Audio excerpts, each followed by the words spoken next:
Vamos dar continuidade ao que nós estávamos falando. Então, nós vemos que na hidrodinâmica, né, que nós estamos falando sobre fluido em movimento, então é exatamente isso que acontece, né? Nos pontos onde você tem uma área com uma secção maior, você tem uma velocidade menor do líquido.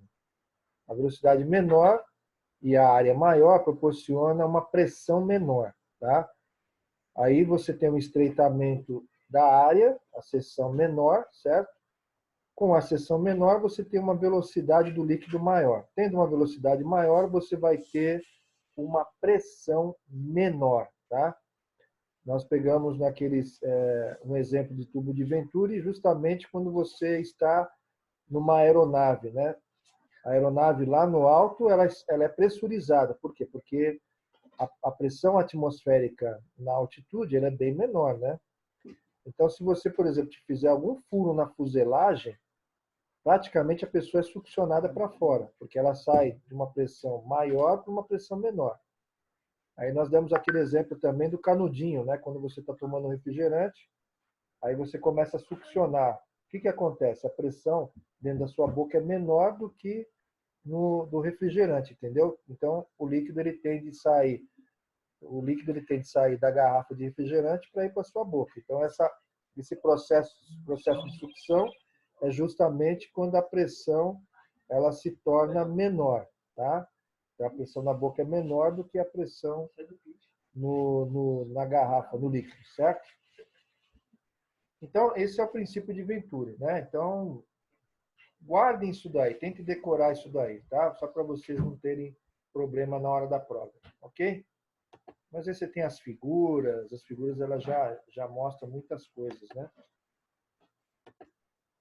Então, por que um avião se sustenta no ar, né?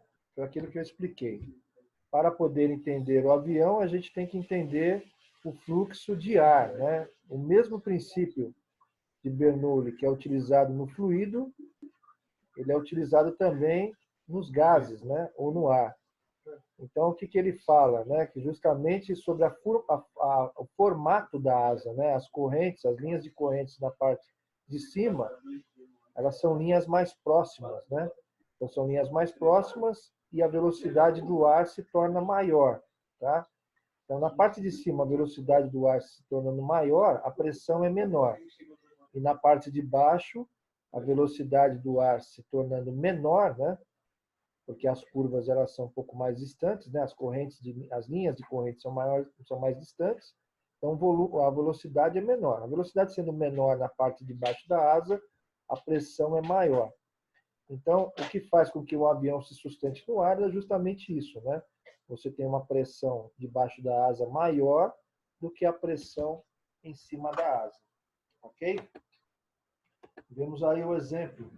A asa em corte, ó, você tem uma velocidade, você vê que as linhas das correntes de velocidade de ar na parte de baixo é mais distante do que na parte de cima.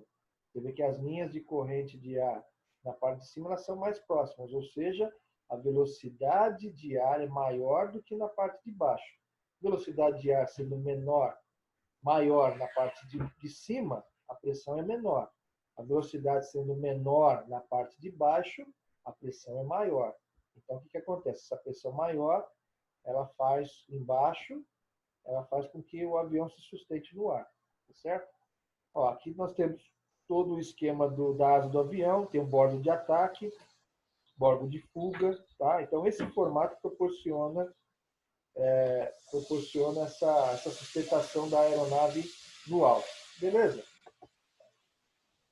Vamos dar continuidade aqui, ó. Temos aqui o exemplo do tubo de Venturi, né? Então ele mostra aqui tudo certinho, ó. Então você está vendo aqui, ó, área maior, velocidade do ar menor, velocidade do ar menor, pressão maior, certo? Aí ele vai se dirigindo onde você tem uma área menor. Área menor, velocidade do fluxo maior, pressão menor, tá?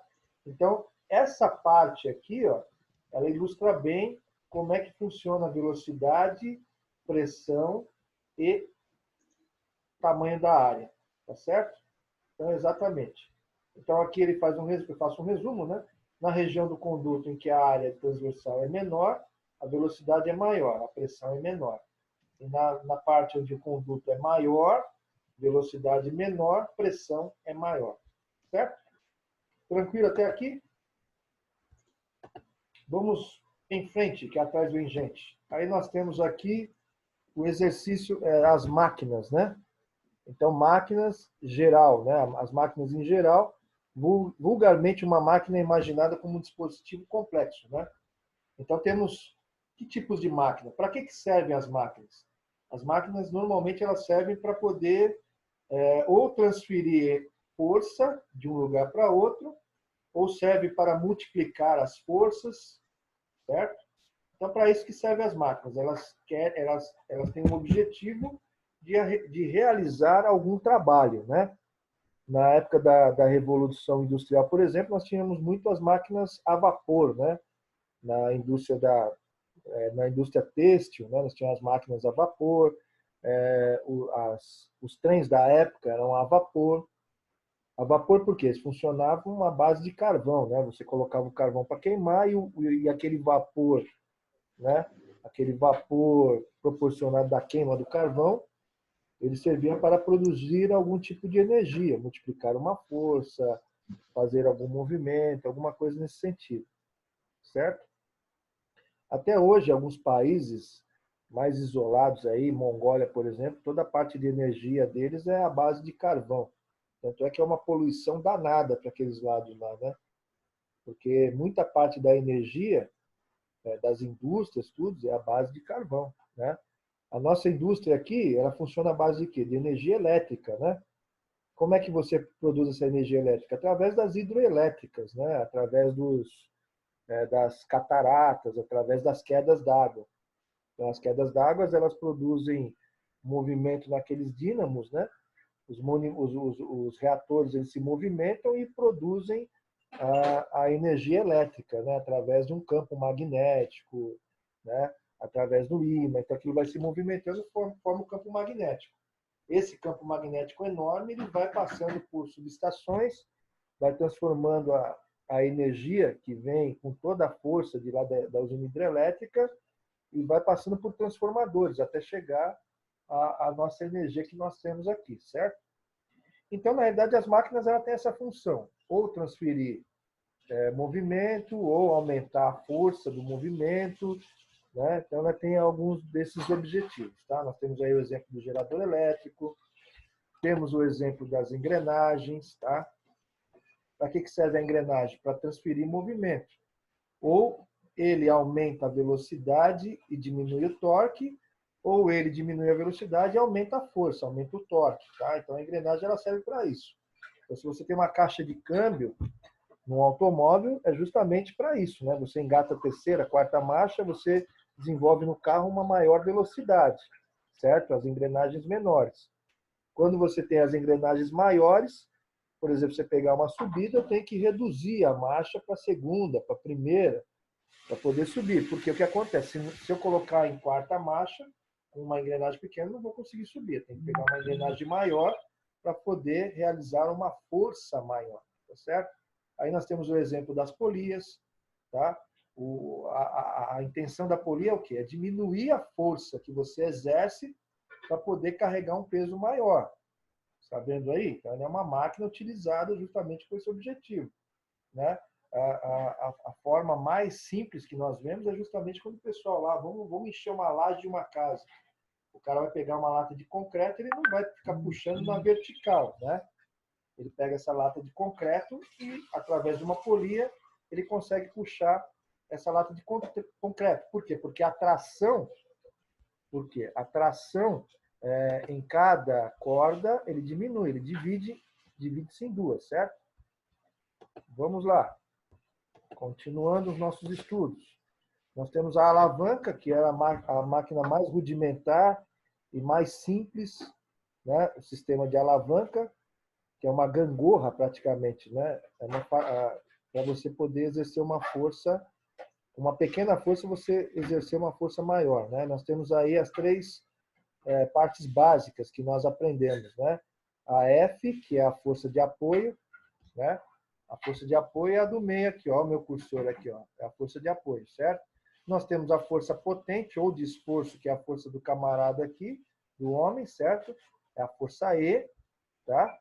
E temos também a força de resistência, que é a força do peso do objeto a ser levantado, que é a força R, tá?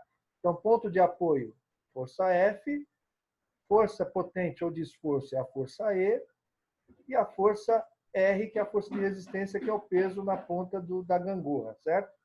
Nós temos aqui o quê? Uma alavanca interfixa, tá? Deixa eu voltar aqui. Alavanca interfixa. Por que interfixa? Porque o ponto de apoio ele está localizado entre a força resistente e a força de esforço ou força potente, tá? Então, o que estiver no meio, você vai discriminar que tipo de alavanca que é. Nesse caso aqui, no meio, é a alavanca interfixa, porque o ponto de apoio está no meio entre a força resistente e a força potente, ok? Vamos lá, continuando. Nós temos a força, nós temos essa daqui, ó, a força de alavanca interresistente, né? Também aqui, ó, nós temos, ou melhor, interresistente, tá? Nós vemos a força interfixa, agora a interresistente. Por que interresistente? Porque a força resistente do peso, ela está no meio entre a força de apoio e a força potente, tá? Tá vendo aqui, ó, a força resistente está no meio, tá? Anteriormente, era a força de apoio que estava no meio, agora é a força resistente que está no meio, que é o peso, tá? Então, isso aqui é uma alavanca interresistente, porque o peso está no meio, ok? Então, vamos lá. Interresistente, ponto de apoio aqui na ponta e a força de esforço ou potente aqui na outra ponta, tá? Então, nós temos aqui o F, que é o ponto de apoio, temos aqui o R, que é a força resistente, e temos aqui o E, né, que é a força potente. Beleza? Tranquilo? Vamos lá, continuando. Depois nós temos aqui o exemplo ainda de alavancas, que são forças alavancas interresistentes, tá? O exemplo aqui do carrinho de mão e o exemplo também do abridor de garrafas. Também é um exemplo de forças de alavancas interresistentes. Então, o que você tem no meio? Você tem no meio a resistência da tampinha, você tem o apoio, que é feito aqui, ó. Olha o meu cursor. Oi? Ponto de apoio.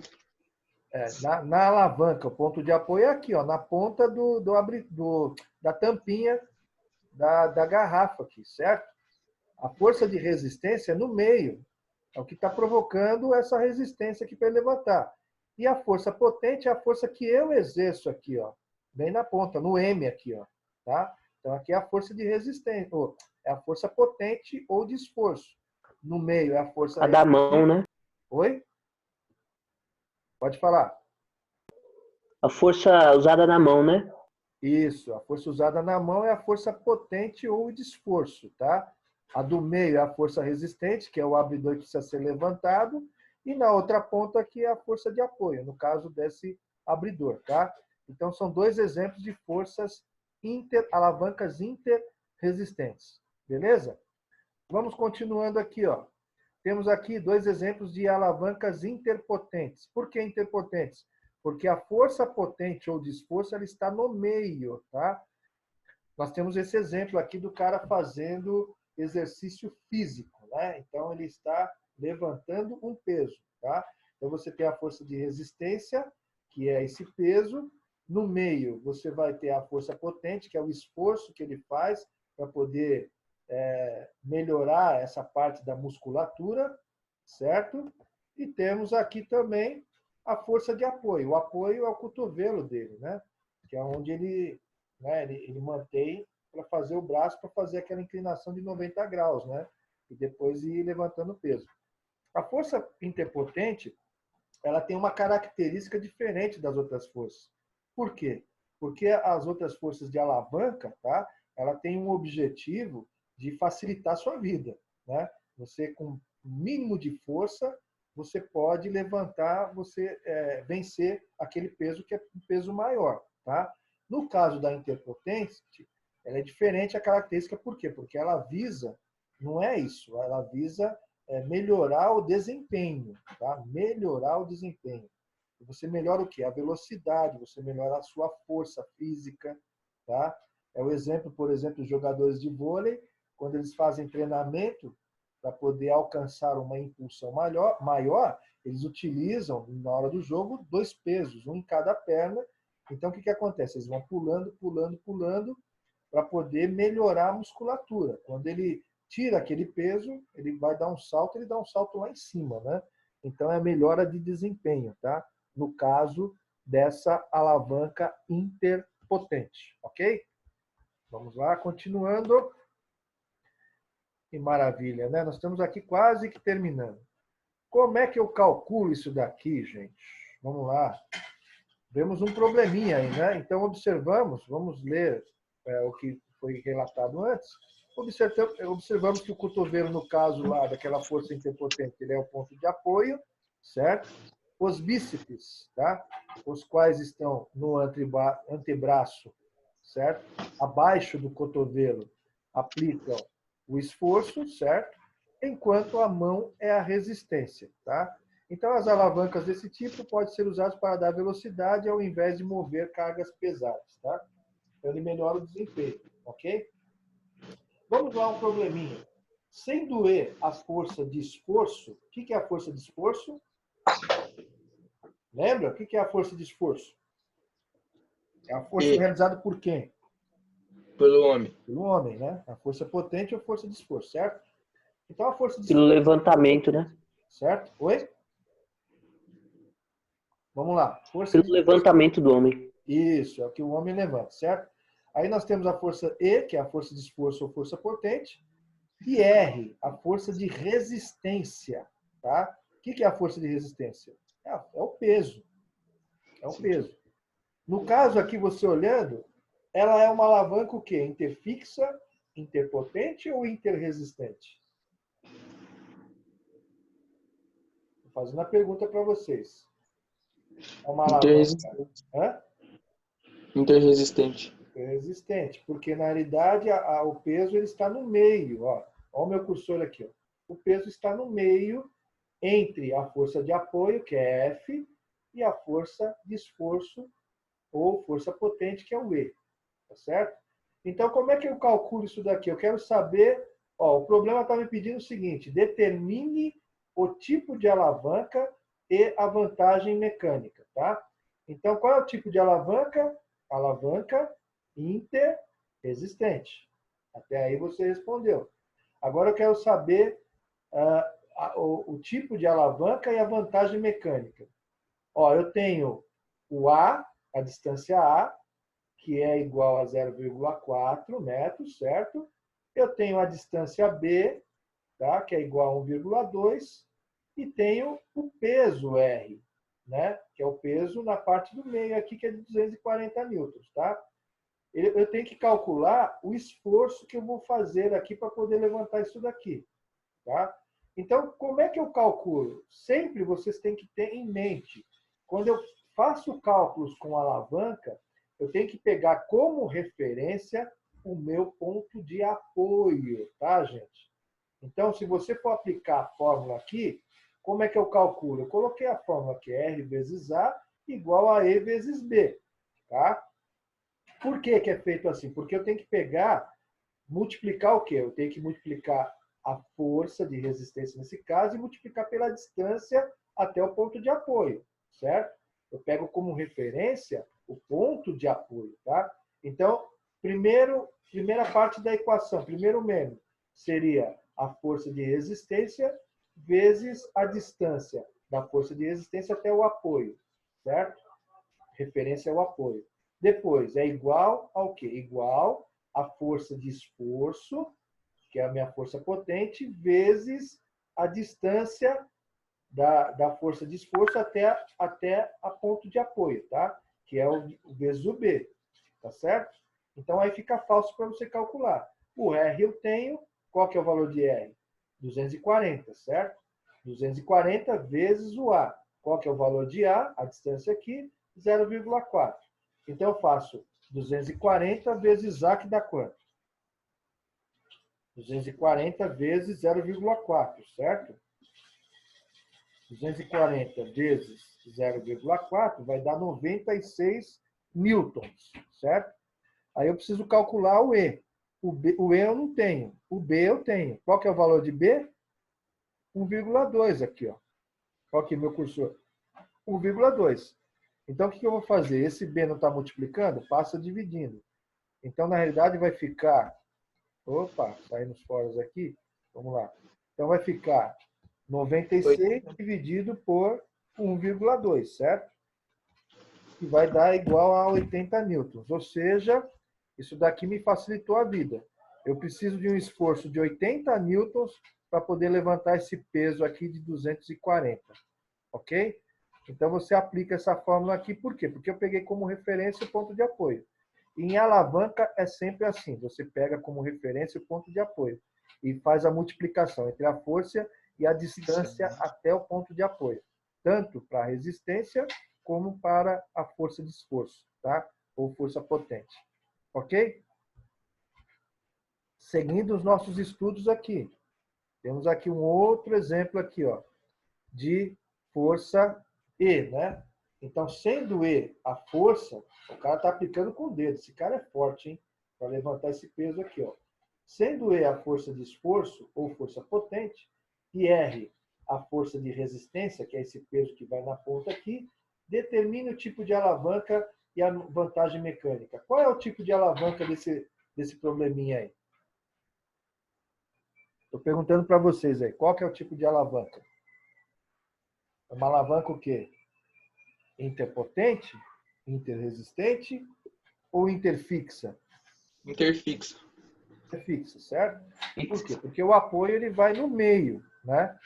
Ele está entre a força resistente e a força potente, certo? Como é que eu calculo isso daí? Vamos fazer o cálculo lá. Então, eu sempre pego a força de apoio como referência, tá? Então, aqui, por exemplo, a força resistente, eu tenho que multiplicar a força resistente vezes A. Por quê? Porque é a distância da força resistente até o ponto de apoio, que vai ser igual à força de esforço aqui, multiplicado por B. Por que B? Porque é a distância da força de esforço até o ponto de apoio. Então, eu sempre pego como referência o ponto de apoio. Tá vendo aqui, ó, a fórmula? Ó, R vezes A, certo? Que é a distância aqui, da resistência até o ponto de apoio, é igual a E vezes B. Mesma coisa, é a força de esforço multiplicado pelo B, que é a distância da força de esforço até o ponto de apoio, certo? Como é que ficaria isso daqui? Vamos aplicar a fórmula. Voltando ao problema lá. E tá uma maravilha, né? Então, vamos lá. Inserir equação. Então, como é que ficaria aqui? R vezes A. Qual é o valor de R? R é igual a 100 newtons, certo?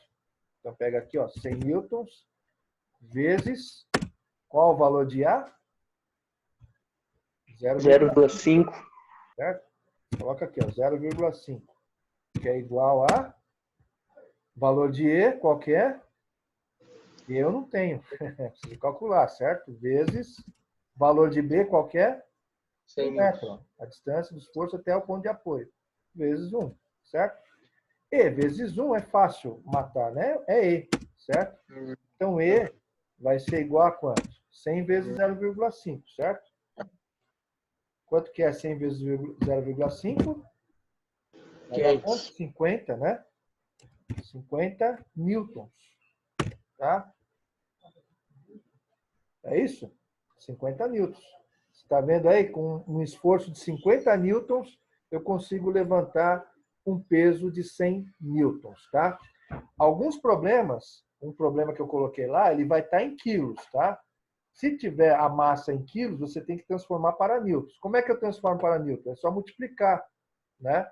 Multiplico, por exemplo, se tiver em quilos, 5 quilos, eu multiplico por 10. Vai dar 10, 5 vezes 10 dá 50 newtons, tá? Então, para transformar para newtons, tanto força, tá? Tanto força como massa, ou tanto força como peso, é só multiplicar por 10. Vai estar nessa fórmula aqui, ó. Deixa eu colocar aqui. Vai ser assim, ó. P igual a M vezes G. Eita. Vou colocar mais para baixo aqui. P é igual a M vezes G. Certo? Só isso. Ok? Entenderam aí? Vamos voltar aqui. Que não é vocês ainda não. Entenderam aí, pessoal? Tranquilo? E esse daqui, como é que eu resolvo ele? Vamos lá, vamos resolver esse probleminha aqui, ó. Fazer o probleminha aqui também. Mesma coisa, ó. Então, a força de resistência, ela está no meio, né? Então, tem que sempre pegar o apoio como referência, tá?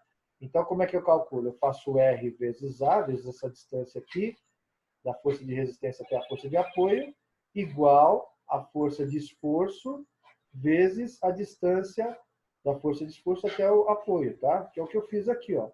R vezes a distância A é igual a E vezes a distância B. Beleza? Então, aí fica fácil. Aplicando a fórmula, a equação, vamos lá, coloco aqui, ó. Qual que é o valor de R? R é quanto? 240. 240. 240. Aí eu coloco aqui, ó. 240 vezes... Qual é o valor de A? A distância aqui, ó. Da resistência até a ponto de apoio, está aqui, ó. 0,4. Coloca aqui. 0,4 igual 10 minutos aí. Já estamos terminando já, né? Tem mais um bloco para a gente poder concluir essa lição aqui, tá? Eu vou introduzir aquela parte de princípio de Arquimedes que eu não coloquei aqui, foi um erro da minha parte. Eu vou colocar para vocês estudar esse resumão, para vocês estarem aí, ó, tinindo na prova, hein? Mas não esqueça, dá uma olhadinha na matéria, na apostila que eu dei para vocês, dá uma olhadinha lá, que vocês vão ir bem na prova, certo? Aí eu coloco aqui o E eu não tenho, eu preciso calcular, vezes, tá? Vezes o B. Qual que é o valor de B? 1,2, certo? Vou calcular o E. O E é quanto? E é igual a 240 vezes 0,4. Quanto que é 240 vezes 0,4? Dá 240 vezes 0,4. Quanto que dá aí? 240 vezes 0,4. 96. Foi? 96, certo? É aquela que a gente fez anteriormente. Dividido por 1,2, certo? Vai dar quanto? Igual a 96 dividido por 1,2 dá 80 newtons, né? Certo? Tranquilo aí? Esse é de boa, tá? Então, nós fizemos esse daqui. Ok? Vamos lá, continuando. Beleza? Temos aqui esse exemplo aqui. Vamos fazer aqui. Falta aí 8 minutos. Sendo E a força de esforço ou potente e R a força de resistência, determine o tipo de alavanca e a vantagem mecânica. Nós temos aqui essa pá, né? Isso daqui é uma força, é uma alavanca o quê? Interpotente, interresistente ou interfixa? Interfixa. Oi? Interfixa? Não, dá uma olhada aí, vê direitinho aí. No mapa onde Interpotente. Hã? Interpotente. No mapa, a força é feita no meio, é interpotente, tá? Você lembra do que é interpotente? A pá é um exemplo de força interpotente, tá? Que ela não está visando, ela não visa melhorar a situação. Ela visa melhorar o desempenho da pessoa que faz o esforço, tá? Que é aquele exemplo que eu falei do ferro que o cara tem na mão para poder exercitar os bíceps, né? Então, esse é o caso típico de uma força interpotente. É o mesmo caso, né? Então, o que acontece? Nós precisamos calcular, né? esse esforço que o camarada vai fazer no meio da pá, aqui, ó, no meio do cabo da pá, tá certo? Então, aqui, o que acontece? Sempre é assim, tá, pessoal? A gente pega como referência o ponto de apoio. Nesse caso aqui, como ele é uma força interpotente, tá? O apoio dele está na extremidade. Aqui, o apoio está onde eu coloco a mão atrás, a segunda mão, né? Então, aqui está o ponto de apoio, está no meu cursor aqui, é o F, tá? Então, como é que eu tenho que calcular isso daqui? Eu tenho que fazer R vezes A é a distância da força resistente até o apoio, certo? E o E é a força potente e a distância até o ponto de apoio.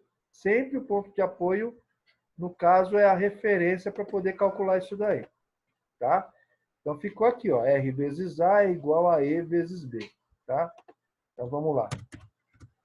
Calculando, então, vamos inserir a fórmula aqui, certo? Para nós finalizarmos essa parte.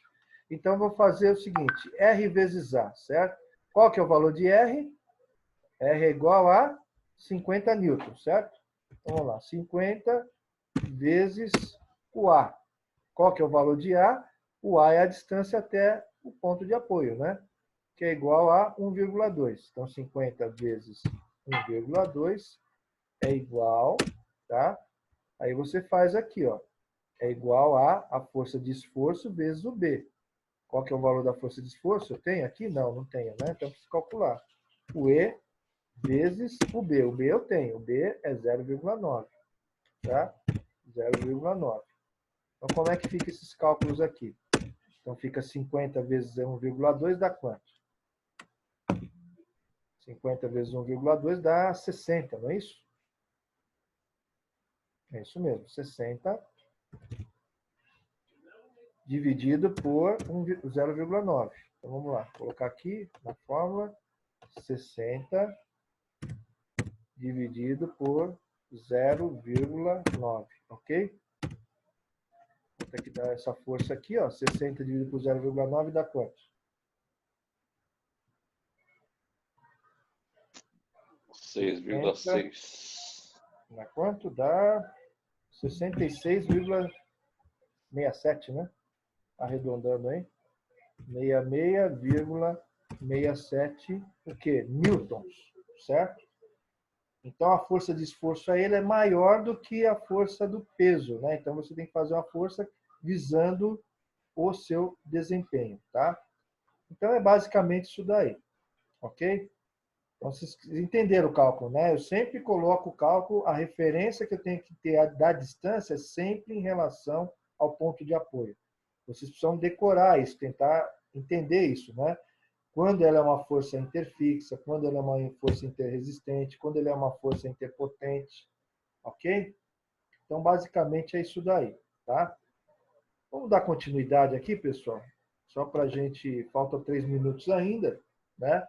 Nós temos agora trabalhando as forças de inclinação, tá? Então, o plano inclinado também é uma forma que nós temos de facilitar a nossa vida para carregar um peso, tá? Nós temos o exemplo aqui do cara carregando um barril em cima de um plano inclinado para a bolé de um caminhão, tá certo? Então, você tem aqui os atores aqui dessas forças que estão sendo realizadas, né? Você tem o barril, que é a força resistente, tá? Você tem o homem aqui empurrando o barril, que é a força de esforço, ou força potente, tá? Você tem a distância de toda essa tábua aqui, tá certo? A distância da tábua aqui, que é a distância L, e você tem a altura do chão, onde está o caminhão, até a parte de cima da boleia do caminhão, que é a altura I, tá? Se nós utilizarmos isso numa fórmula, ela pode ficar dessa forma aqui, ó. L sobre I é igual à força de resistência sobre E, tá? Ou nessa fórmula aqui, ó, que é a mesma coisa. Que aqui a gente multiplica em cruz, certo? L vezes Z é igual a R vezes I, tá? Essa é a fórmula. Com a rampa, a força pode ser aplicada pelo comprimento inteiro de 9 pés, nesse caso, né? 9 pés, certo? Assim como o barril também é rolado vagarosamente até a altura de 3 pés. Então, isto pode ser determinado pela observação de que a força de somente 3,9, 3 por 9 de 300 ou 100 libras será requerida para levantar o barril utilizando um plano inclinado. Isto pode ser também determinado matematicamente usando essa fórmula. L vezes Z igual a R vezes Z, tá certo? Então, vai ser sempre assim. É sempre assim. Você pega o comprimento da tábua e multiplica pelo esforço do homem, que é igual ao peso do barril vezes a altura, tá? Tentem decorar isso daqui, ó. Você vai estudar para a prova, tenta, eu vou colocar a fórmula, mas tenta entender a lógica disso daqui, tá? É sempre assim. O comprimento da tábua vezes a força do homem, igual a força de resistência, o peso do barril, vezes a altura da boleia, que é a altura do chão até a boleia do caminhão. Beleza? Isso é o plano inclinado, tá? Aí nós temos outras forças também, outros esforços aí, né? Temos a cunha, certo? Então, para que serve a cunha? A cunha, na realidade, é aquele instrumento que ele tem um plano inclinado, né? Então, ele é utilizado para lâminas de faca, machado, certo? Para você poder prender um machado, o cabo ao machado, prender o cabo a uma pá, prender o cabo a uma enxada, tá? Então, é utilizado a cunha. A cunha ela serve justamente para abrir e exercer uma força no meio do cabo, né? Então, o cabo ele acaba não saindo porque